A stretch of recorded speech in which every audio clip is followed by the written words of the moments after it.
Assalamualaikum warahmatullahi wabarakatuh. Halo teman-teman, perkenalkan nama saya Zahra Nur Adelia dari Munte dari kelas TIP 2404. Nah, pada video ini saya akan menjelaskan langkah-langkah melakukan uji one sample t-test menggunakan aplikasi IBM SPSS Statistik. Video ini saya buat sebagai pemenuhan tugas ujian akhir semester saya dengan mata kuliah yaitu Statistika. Pada tutorial ini, saya akan memperlihatkan mulai dari memasukkan data, menjalankan uji one sample t-test, hingga membaca dan menginterpretasikan hasil output yang dihasilkan oleh SPSS. Nah, langsung aja kita ke aplikasinya, yaitu SPSS. Oke, sebelum kita mengisi datanya, di sini saya sudah membuat soalnya di aplikasi Excel ya. Nih, ini dia soal pertama, contoh kasusnya itu, yang dimana seorang manajer kafe aroma ingin mengetahui apakah rata-rata waktu penyajian pesanan berbeda dengan standar pelayanan yang telah ditetapkan oleh kafe yaitu 12 menit. Untuk menjawab pertanyaan tersebut, peneliti mengambil sampel sebanyak 10 pesanan, yang kemudian akan dianalisis menggunakan metode one sample t-test pada aplikasi SPSS. Berikut adalah data yang digunakan. Kemudian, saya memasukkan seluruh data ke dalam SPSS pada bagian data view. Bisa langsung kita masukkan data yang tadi itu di data view yang berada di form 1 ini. Langsung aja kita paste. Nah, ini untuk data pertamanya, dan untuk data kedua kita lakukan hal yang sama. Ini dia dari kedua data tersebut.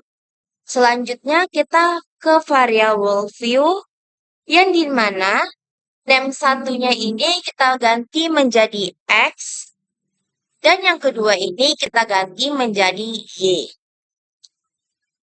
Untuk type-nya ini kita ganti menjadi numerik. Dua-dua ya kita ganti. Oke. Nah, untuk di mercernya ini kita ganti menjadi scroll. Setelah itu, kita langsung ke analisis, ke compartments, habis itu ke one sample t-test. Nah, ini dia. Selanjutnya, kita akan memindahkan variabel X ke kotak teks variabel. Pastikan kamu mengeklik yang X-nya ya. Pada bagian test value, kita mengisi nilainya sebagai nilai pembanding sesuai dengan soal. Nah, di sini kita klik tadi 12 ya. Lalu setelah itu kita klik OK. Setelah kita klik OK, SPSS akan menampilkan dua tabel hasil pengujian yaitu one sample statistik dan one sample test. Pada tabel 1, yang dimana tabel one sample statistik, terdapat beberapa informasi, yang dimana N sama dengan 10, artinya jumlah data atau sampel yang digunakan sebanyak 10. Min sama dengan 12,47, artinya nilai rata-rata dari seluruh data adalah 12,47.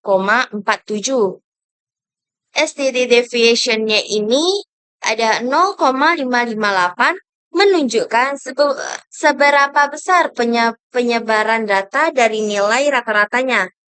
Nilai ini menunjukkan bahwa penyebaran data relatif kecil. Dan yang terakhir ada STD error mean, yang dimana nilainya 0,176, yaitu nilai kesalahan baku dari rata-rata yang digunakan sebagai dasar dalam pengujian statistik. Nomor 2 ini ada one sample disk. Terdapat hasil pengujian hipotesis, yang dimana test value-nya ada 12. Artinya, nilai perbandingan atau nilai yang diuji adalah 12. Untuk nilai T hitung adalah 2,664 dengan DF sebesar 9 karena jumlah sampel 10 dikurangin 1. Selanjutnya, pada kolom SIG 2 Taylor diperoleh nilai 0,026 karena nilai 0,026 lebih kecil dari 0,05, maka H0 ditolak dan H1 diterima. Artinya, rata-rata data berbeda secara signifikan dengan nilai perbandingan 12. Pada kolom mean difference diperoleh nilai 0,470 yang berarti rata-rata sampel lebih tinggi 0,47 dibandingkan nilai pembandingan. Kemudian, pada bagian 95% confident interval of the difference diperoleh lower sama dengan 0,07 dan upper sama dengan 0,87. Hal ini menunjukkan bahwa dengan tingkat kepercayaan 95%, selisih rata-rata diperkirakan berada pada rentang 0,07 hingga 0,87. Jadi kesimpulannya, berdasarkan hasil uji one sample t-test diperoleh nilai signifikasi sebesar 0,026 yang lebih kecil dari 0,05. Oleh karena itu, H0 ditolak dan H1 diterima. Dengan demikian, dapat disimpulkan bahwa rata-rata data sebesar 12,47 berbeda secara signifikan dari nilai perbandingan yaitu 12. Nah, untuk selanjutnya, saya akan menjelaskan soal nomor 2. Untuk soal nomor 2, yang dimana contoh kasusnya, seorang kepala percetakan ingin mengetahui apakah rata-rata waktu penyelesaian proses cetak banner berbeda dengan standar waktu yang telah ditetapkan, yaitu 45 menit. Untuk mengetahui hal tersebut, diambil sampel sebanyak 10 proses pencetakan. Data yang diperoleh adalah sebagai berikut. Nah, ini dia ada datanya, yang dimana data pertama itu waktu penyelesaian dan di data kedua itu ada standar percetakan.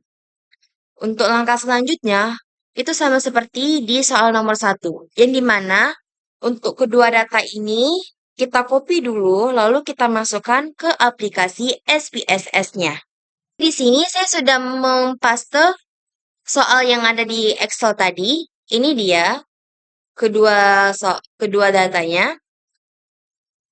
Untuk selanjutnya, kita langsung aja ke variable view. Dan untuk name-nya ini, name pertama ini kita ganti menjadi X. Dan yang kedua, kita ganti menjadi Y. Untuk tipenya, di sini kita ubah menjadi numerik. Lalu kita klik OK. Dan yang ini juga sama seperti yang tadi. Setelah itu, mercernya ini kita ganti menjadi skull.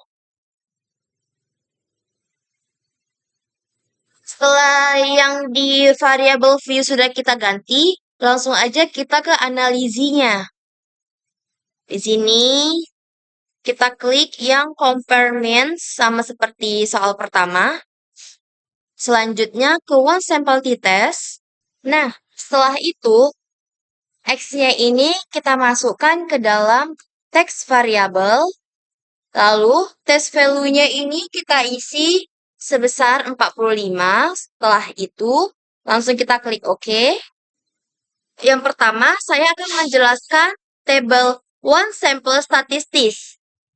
Yang dimana pada kolom pertama terdapat nilai N 10 yang berarti jumlah sampel atau data yang digunakan dalam penelitian ini adalah sebanyak 10 proses pencetakan banner.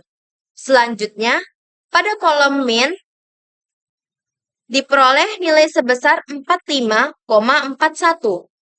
Nilai ini menunjukkan bahwa rata-rata waktu penyelesaian proses pencetakan banner dari 10 sampel adalah 45,41 menit. Kemudian, pada kolom STD deviation ini diperoleh nilai 0,913. Standar deviasi digunakan untuk melihat seberapa besar penyebaran data terhadap nilai rata-ratanya. Nilai 0,913 menunjukkan bahwa variasi waktu penyelesaian pada setiap proses pencetakan tidak terlalu besar sehingga data cenderung berada di sekitaran nilai rata-rata. Selanjutnya, pada kolom STD error mean, yang ini, diperoleh nilai 0,289. Nilai ini menunjukkan tingkat kesalahan standar dari rata-rata sampel. Semakin kecil nilai standar error, maka rata-rata sampel dianggap semakin baik dalam mewakili populasi. Berikutnya, saya akan menjelaskan tabel one sample test, yaitu pada bagian atas tabel terdapat tulisan test value. Angka ini merupakan nilai perbandingan yang diambil dari soal, yaitu standar waktu penyelesaian proses cetak banner sebesar 45 menit. Pada kolom T diperoleh nilai sebesar 1,419. Nilai T ini merupakan hasil perhitungan statistis yang digunakan untuk membandingkan rata-rata sampel dengan nilai perbandingan yaitu 45 menit. Selanjutnya, pada kolom DF atau Degree of Freedom, diperoleh nilai 9. Nilai ini dihitung menggunakan rumus N kurang 1, sehingga jumlah sampel adalah 10, maka diperoleh 10 dikurangi 1, 9. Kemudian, pada kolom Seek to Tailored, diperoleh nilai 189. Nilai ini merupakan nilai signifikasi yang menjadi dasar dalam pengambilan keputusan. Karena nilai signifikasi 189 lebih besar dari 0,05, maka H0 diterima dan H1 ditolak. Artinya, rata-rata waktu penyelesaian proses cetak banner tidak berbeda secara signifikasi dengan standar waktu yang telah ditetapkan, yaitu 45 menit. Selanjutnya, pada kolom mean difference diperoleh nilai 0,410. Nilai ini menunjukkan bahwa selisih antara rata-rata sampel dengan nilai perbandingan hanya sebesar 0,41 menit. Selisih tersebut tergolong kecil, sehingga tidak menunjukkan adanya perbedaan yang signifikasi. Terakhir, pada bagian 95%, confidence interval of the difference diperoleh nilai batas bahwa sebesar 24 dan batas atas sebesar 1,06. Hal ini berarti dengan tingkat kepercayaan 95%, selisih rata-rata diperkirakan berada pada rentan 0,24 hingga 1,06 menit. Karena rentan tersebut masih mencakup angka 0, maka hal ini juga menunjukkan bahwa perbedaan antara rata-rata sampel dan standar waktu tidak signifikasi. Untuk kesimpulannya, berdasarkan hasil uji one sample t-test yang telah dilakukan, diperoleh nilai signifikasi sebesar 0,189, yang lebih besar dari 0,05. Oleh karena itu, H0 diterima dan H1 ditolak. Dengan demikian dapat disimpulkan bahwa rata-rata waktu penyelesaian proses cetak banner sebesar 45,41 menit tidak berbeda dengan signifikasi dari standar waktu yang telah ditetapkan, yaitu 45 menit. Artinya, waktu penyelesaian proses pencetakan masih sesuai dengan standar yang digunakan. Demikian tutorial yang dapat saya sampaikan mengenai uji one sample t-test menggunakan IBM SPSS. Pada video ini, saya telah mengerjakan dua contoh soal dengan kasus yang berbeda, agar lebih mudah memahami langkah-langkah analisis serta cara menginterpretasikan hasil output SPSS. Dari kedua contoh tersebut dapat disimpulkan bahwa Proses pengujian dilakukan dengan langkah yang sama, namun hasil keputusan dapat berbeda tergantung pada nilai signifikasi atau sig-to-tailed dan berbanding rata-rata sampel dengan nilai uji atau test value. Semoga penjelasan yang saya sampaikan dapat membantu dalam memahami penggunaan whole sample t-test. Sekian video tutorial saya. Bila ada kesalahan kata atau kesalahan penyampaian, saya mohon maaf. Saya sebagai Zahra Nur Adelia Dalimunte pamit. Sampai ketemu di video selanjutnya.